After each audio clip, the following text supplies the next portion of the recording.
सर्व दत्त परिवारास साष्टांग प्रणिपात. शुभप्रभात. दत्त माझा मी दत्ताचा. श्री दत्त प्रबोध. अध्याय 29. उरलेल्या प्रश्नांची उत्तरं. मागील अध्यायात दत्तात्रेयानं काही प्रश्नांची उत्तरं दिली आणि उरलेल्या प्रश्नांची उत्तरं या अध्यायात सांगायला सुरुवात केली. माते, आता तुझा प्रश्न आहे, संसार म्हणजे काय? त्याचं उत्तर ऐक. अनादि अनंत कालापासून जो क्रम चालत आला तोच उत्तम आहे असं सर्वसामान्यांना वाटतं. पण तो मायावी संभ्रम आहे, वासनेचा निगम आहे, षडविकारांचा समुदाय आहे हे त्यांना समजत नाही. या मायेच्या लाघवामुळेच सारा अभिनव विस्तार होतो. जन्मादी सुख सोहळे घडतात. अनेकविध प्रकारांनी कुळं वाढतात. कुळाचार अस्तित्वात येतात. मृतादिकांचाही विचार केला जातो. तर पण श्राद्धविधी घडतात. शास्त्राप्रमाणे अन्य विधीही करतात. शास्त्राचारानं पद्धती बनतात. यालाच संसार म्हणतात. सारासार विचार करून कष्टानं तपधन जोडावं आणि अविचार सोडून द्यावा. विकृती विकारांचा योग ओळखून विवेकानं वागावं. सर्व श्रेष्ठ रूढी प्रकार आचरणात आणून मायामोहपाशात गुंतून न पडता देहानं सदैव सावध राहावं. कोणत्याही गोष्टीचा दास बनू नये. प्रपंच कारण करताना फक्त एवढंच लक्षात ठेवावं की अनेक जीव एकत्र येऊन अनंत जीवनांचा झालेला संसार हेही एक जीवन आहे. आपणही त्यातलेच एक आहोत. पण देह संपला की उरते ती संसार खूण म्हणजे आपण हे लक्षात ठेवावं.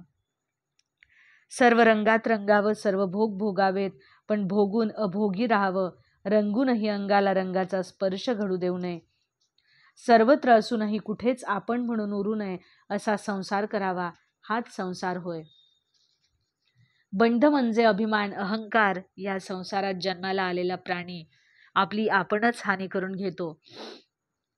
जे जे घडतं त्याला करता मीच, जे जे आहे ते माझंच, पिता माता माझेच, अपत्य कांता नातलग हे सारं माझ्यामुळंच.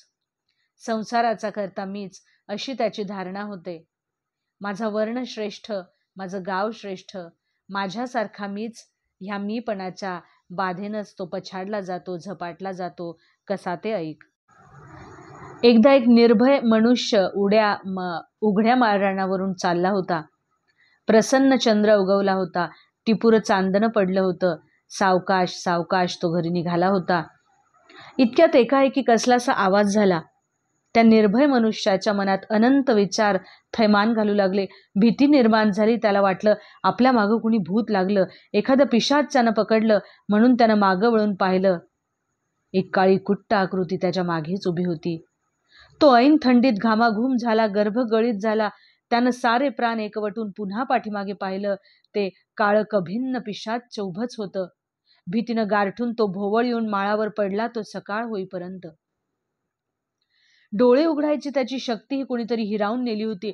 त्याला ओळखणाऱ्या माणसांनी त्याला उचलून त्याच्या घरी आणून टाकलं. आई बाप बायका मुलं सगळी घाबरली. काही ना काही उपचार सुरू झाले पण गुण येईना. पण डोळे उघडे, बोलेना की हलेनात. खाणं पिणं तर दूरच. डोळे उघडले तर कुणालाही ओळखीना. डोळे तांबरलेले. शेवटी मांत्रिकाला बोलावलं गेलं. त्यानं अंगारे धुपारे केले, लिंबाचा पाला झाडला, तोबरे दिले, पण पंताची भीती सरेना. मांत्रिकानं सांगितलं, महाबलाढ्य संबंधानं माळावर पंतांना पछाडलं. भयंकर जालिम भूत आहे हे. माझ्याच्यानं हे उतरवत नाही. शेवटी सद्गुरुनाथ आले. त्यांनी त्याच्याकडे पाहिलं, त्याच्या डोक्यावर हात ठेवला, विवेकबोधाचं औषध दिलं आणि मनातल्या मनात ओळखलं की याला काहीही झालेलं नाही. हा सगळा मनाचा खेळ आहे. ही माया आहे. सद्गुरूनं उपदेशामृत पाजल्यानं थोडा गुण आला, पण तो तेवढ्या पुरताच. मनातल्या कल्पनेची भीती काही केल्या जाईना. रात्र रात्र झोप येईना. पुन्हा वेडावल्यागत अवस्था झाली. ते पिशाच्च छळू लागलं. अनावर झाल्यानं तो पुन्हा सद्गुरूकडे गेला. सद्गुरूनं समजूत काढून भूताला ओळखून काढण्यासाठी एक उपाय सांगितला. रात्री झोपताना एका हाताला काजळ फासून ठेव आणि जागा राहा. माझ्या नावाचं जप केल्यानं भीती राहणार नाही आणि जर कोणी तरीही आलं तर त्याला त्याच काजळ माखल्या हाताने एक चपकार मार. गुरुनं सांगितल्याप्रमाणे पंत बसले. गुरुनाम घेतलं, पण झोप येईना आणि इतक्यात कोणाची तरी चाहूल लागली. पंत सावध झाले. समोरून येणाऱ्याकडे त्यांनी टक लावून अंधारातून ती सावली अगदी जवळ आलेली पाहून सगळा जीव एकवटून पंतांनी चपकार मारली. सकाळी सकाळी गुरु माऊलीच्या अंगणात पंत उभे राहिले. पंतांना पाहून गुरु समजायचं ते समजले. त्यांनी पंतांना बसवलं आणि आरसा आणायला सांगितला. नौकरानं आरसा आणून दिला. माऊलीनं तो त्यांच्याच तोंडापुढे धरला. पंत पाहतात तो काय, त्यांचाच एक गाल काळा ठिक्कर पडलेला. ते पाहून तर पंत अधिकच खजील झाले आणि त्यांनी विचारलं, माऊली, हे असं कसं? अरे मूर्खा, तुला शंका आली, विकल्पानं तुझ्या मनात घर केलं, त्याचंच भूत बनलं. या संकल्प विकल्पानंच बंध निर्माण होतात. लोभानं मोहानं चेतवलेल्या मनाला हे जन्मबंध कधी जाचत नाहीत आणि त्यांना कधीही मोक्षप्राप्तीची इच्छा होत नाही. माते, मोक्षाचा विचार आता तुला सांगतो. मनुष्य प्राणी जन्माला आल्यापासून स्वहित विचारातच मग्न असतो. ध्यान अभ्यासात मग्न राहण्याचा प्रयत्न करत असतो. नित्य नेमानं सारासार विचार विवेक अंगी बांधण्यासाठी झटत असतो. त्यासाठी तत्वज्ञान निर्माण करतो आणि परात्पर रूप शोधण्याचा प्रयत्न करतो. पण आयुष्यातील माया, लोभ, मोहाची गुंतवणारी सुंदर स्वप्न इतकी प्रभावी आणि मोहमयी असतात की ह्या विवेकाला, ह्या स्वहित विचाराला ती कुठल्या कुठं उधळून लावतात. सद्गुणांना हकलून लावतात. पण सद्गुरु कृपा असेल तर मात्र अवगुणांचा त्याग करता येतो. विवेकबोधाची कास धरता येते. सर्वातर व्यापक एकच देव आहे ही जाण येते आणि द्वैत विरत. नाना कल्पनांचे विकार संपून फक्त देवभक्तीची वार्ताच तेवढी हृदयात शिल्लक उरते. अंतःकरणात अनाघ्रात कोमलता वसते. वेगळाच ध्यास लागतो. नामस्मरणात कीर्तनात वेगळाच उल्हास येतो. ध्यानधारणेत निमग्न राहावंसं वाटतं. ध्यान करता करता मन उन्मन होतं आणि साक्षात्कार घडून सगुणाचं दर्शन होतं. पण हा साक्षात्कार घडवण्यासाठी सद्गुरु चरणाची कृपा लागते. तेव्हाच सर्वात्मकी सर्वेश्वर दिसतो. या अध्यात्माचं विवरणही असंच आहे. ज्यावेळी मन निर्विकल्प शुद्ध होतं तेव्हा साऱ्या भावना वासनांचं, सर्व कल्पनांचंही खंडन होतं आणि गुह्यधनाप्रमाणे असणारा तो परमेश्वर दिसतो. हा परमेश्वर निरालंब, निर्विकार, निरंजन, अखिल ब्रह्म सनातन आहे. त्याच्या ठाई मी तू पण नाही, देहवृत्तीचं भान नाही. तो लक्षातीत अलक्ष्य आहे आणि तोच सर्वात्मक सर्वपक्ष आहे. तो नित्यानंदही आहे आणि भोगीदक्षही तोच आहे. अशा त्याच्या ठाईचं मोक्ष आहे. हा मोक्ष जेव्हा सद्गुरु कृपा होईल तेव्हा एकात्मदृष्टी लाभून निर्विकल्प समाधी लावता येईल, तेव्हा मिळेल. ही निर्विकल्प समाधी म्हणजेच मोक्ष होय. सुख म्हणजे काय माते? सगळ्या जन्माचं सुख म्हणजे हा आपल्याला लाभलेला नरदेह. मानवानं सुखाच्या अनेक कल्पना केल्या आहेत माते, पण त्या साऱ्या कायिक आहेत, पार्थिव आहेत. धनधान्य, दासदासी, गज, अश्व, गाई, म्हशी, राज्य, वैभव, संपत्ती, सुकांत चंद्रानना सेवेशी, अशा सर्व गोष्टींना मानवानं सुख संबोधलं. पंचेंद्रियाच्या सर्व भोगांना सुख मानलं. चांगलं चुंगलं खाणं, चांगलं चुंगलं लेणं, अलंकार, वस्त्रादी परिधान करणं, मृदुमयी शय्येवर पहुडणं, कनक कामिनीचा उपभोग घेणं, सुपुत्र सुकन्या प्राप्त होणं, या सर्वाला मानव प्राणी सुख म्हणतात. पण आयुष्यभर भोग भोगून, ही सुख उपभोगून मृत्यूच्या क्षणी यमदूत नरकाच्या दारात ओढून नेतात. असं का व्हावं? कारण ही सारी खरी सुख नाहीत. ही भोगून 84 लक्ष योनीचा फेरा नशिबी येतो. अघोर नरकवास भोगावा लागतो. हा दुःखभोग टाळण्यासाठी खरं सुख कोणतं जोडावं? दान धर्म, यज्ञक्रिया करून घाट, देवालय, अन्नछत्र, धर्मशाळा बांधाव्यात. तप, जप, व्रत आचारावीत. अडल्यानडल्याची सोय पाहावी म्हणजे सुख निश्चित मिळेल. व्रताचरण करून सत्पात्र ब्राह्मणाची पूजा केलीत, त्याच्या आवडीप्रमाणे त्याला इच्छा भोजन देऊन संतुष्ट केलं म्हणजे सुद्धा सुखच मिळेल. आपल्यापाशी जे जे आहे ते त्यांच्याजवळ काहीच नाही अशा लोकांना दान केलं की दातृत्वाचा जो आनंद तुम्हाला मिळेल तो अक्षय आनंद म्हणजेच सुख होय. दया, क्षमा, शांतीनं वागून लोकांना मदत करणं, त्यांच्यावर उपकार करणं म्हणजेही एक प्रकारचं सुखच मिळवणं. मातापित्यांची पूजा करणं, आपल्या कुलदैवताचं भजन पूजन, कीर्तन, अर्चन करणं आणि सृजन बनणं, म्हणजेही सुख मिळवणंच. आपण जी जी सत्कर्म करतो त्यांचा हिशेब, त्यांची नोंद असते आणि त्या नोंदीनुसारच स्वर्ग आणि नरक भोगायला लागतो. चांगल्या कर्माचं फळ स्वर्गात मिळतं, वाईट कृत्याचं फळ नरकात मिळतं. पाप पुण्य ह्या कल्पनाही अशाच आहेत.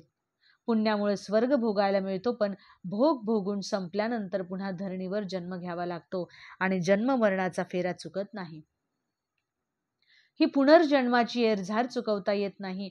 ही एरझार जर कायमच्यासाठी संपवायची असली तर पुण्यकर्म करताना निष्काम बुद्धीनं करावं. ते तसं निष्काम कर्म केलं की वैकुंठवासी जाण्याचा योग येतो. इथं वैकुंठ कैलासात चारी मुक्ती वास करत असतात. सलोकता, समीपता निर्धारी असते. स्वरूपता, सायुज्यता सुंदर असते. इतकं असूनही सुख हे वेगळंच असतं. पुण्यामुळे मिळणारे उपभोग संपले की तिथलं आयुष्यही संपतं आणि पुन्हा जन्म घ्यावा लागतो. पण एखाद्या राज्याच्या जन्माचं भाग्य त्या जीवाला लाभतं. तो सार्वभौम सत्ताधीश होतो. तो राजा बनला तरी सर्व न्यायनीतीचे, साम दाम दंड भेदाचे नीतिनियम त्याला पाळावेच लागतात. विरोध विषयांना तोंड द्यावंच लागतं. घात आघात नाना अपायांना सोसावं लागतं. मनात नानाविध कल्पना वासनांचे तरंग उठतात. हातून नीती अनितीच्या गोष्टी घडतात. कुकर्मही घडतं. प्रजाजनांनी केलेलं पाप पुण्य, धर्म अधर्म त्याच्याच माथी येतो आणि इथेही पतन घडून मृत्यू मागे लागतो. जन्माचा फेरा वाट पाहत असतोच. असे कितीतरी राजे महाराजेही होऊन जातात, पण तेही खरे सुखी नाहीतच. जो जन्म मरण्याच्या फेऱ्यातून सुटला, चारी मुक्ती ओळंगून उरला, तोच खरा सुखी. असा सुखी फक्त योगी आणि संतच होऊ शकतो. हे योगी संत सज्जन चारीही देह चोखाळून पाचव्या देहात वस्ती करतात. चारी अवस्था ओलांडून पाचव्या यौगिक अवस्थेत राहतात. 10 ही देह ओलांडून 11व्या देहात निमग्न होतात. 10 वाद्य बाजूला सारून 11व्या वाद्यात तल्लीन होतात. सप्तचक्रातील ताळाताळ सर्व खेळ निरखून 8व्या सहस्त्रदळ चक्रात आनंद कल्लोळ भोगतात. त्या स्वरूपात रमतात. 17व्या चिदकलेचं पान करतात. जो असं 17व्याचं पान करतो तो कधीच अधोगतीला जात नाही. तो अनंत सुखाचं सुख भोगतो. योगीराज होतो. ब्रह्मानंद सुखाचं घबाड त्याला मिळतं. सच्चिद घन सतेज रूप पाहण्याचं अनुभवण्याचं परमसुख त्याला मिळतं. हेच खरं मुक्तीची चाड असलेलं मोक्षाप्रत नेणारं सुख. दुःख म्हणजे काय तर अनात्म रूपाचा विसर पडणं, अत्यंत विषयाचा भर होणं, संकल्प विकल्पांना ऊत येणं, घोर चिंता लागणं, भ्रम होणं, लोभ मोहाला बळी पडून सत्संगाचा त्याग करणं म्हणजे दुःख. हे दुःख विलक्षण असतं. या दुःखामुळेच अमंगळ वाट्याला येतं, पापाचरण घडतं. गमनागमनाचा विवेक राहत नाही, भक्षणाचा विचार उरत नाही, अनाचाराची लाज उरत नाही आणि सारी विपरीत कर्म हातून घडतात आणि नरकाचा धनी होण्याची वेळ येते. हे जन्म दुःख मोठं अनिवार आहे. त्यातून कर्मपीडा तर घातकच.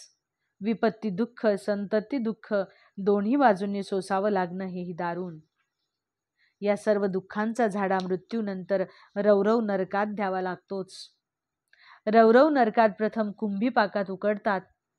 सांडसानं मांस तोडतात, दात उपटतात, तीक्ष्ण रस मुखात ओततात, नागपुड्यांना आकडे लावून ताणतात, नग्न करून शस्त्रानं वार करतात, तापलेल्या भूमीवरून लोळवतात, तलवारीच्या पात्यावरून चालवतात, कानात तापलेल्या सळ्या खुपसतात, हातपाय बांधून पर्वतावरून लोटून देतात, लिंग छेदून मुखात देतात, कावळे नेत्र फोडतात, घाणीत घालून रगडतात, ग्रीवा पिळून टाकतात, सर्प विंचू इंगळ्या डसवतात, पहारी सळ्या तापवून गुदस्थळात उपस्थित खुपसतात, खारावलेल्या विषकुपीतून सडवत ठेवतात, अशा अनंत यातना देतात.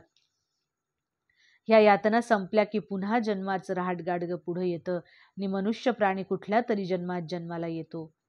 भोग भोगतो, दुःख भोग तयार करतो. असा हा न चुकवता येणारा जन्म मरणाचा फेरा म्हणजेच असह्य दुःख. स्वर्ग म्हणजे काय तर साधू संत योगी जनांचा संग धरणं, त्यांची रात्रंदिवस सेवा करणं, त्यांना प्रसन्न ठेवणं म्हणजे स्वर्गच प्राप्त करून घेणं होय. संत संगतीमुळे हरिकथा निरूपण पदरात पडतं. हरिकथा निरूपणानं सहजच बोध आणि विवेक मनात ठाण मांडतो. संत सहवासानं सर्व पापांचं दहन होतं. इंद्रियांचे विषय गुण निघून जातात. माईक पदार्थाचा वीट येतो. अनुताप वाढतो. द्वैत पळून जातं. जन्म मरणाचा फेरा चुकतो. भवशाप तुटतो. परमचोख ज्ञान प्राप्त होतं. त्या योगानं पाताळ, भूलोक आणि 21 स्वर्ग अवलोकता येतात. अविनाशी रूपात तन्मय होता येतं व मोक्ष प्राप्ती होते. अशा अवस्थेत जे सुख मिळतं ते अपार्थिव सुख, स्वर्ग सुख. अशा प्रकारे श्री दत्तप्रबोध ग्रंथातील श्री नारद पुराण संमत 29वा अध्याय समाप्त. अवधूत चिंतन श्री गुरुदेव दत्त. दिगंबरा दिगंबरा श्रीपादवल्लभ दिगंबरा.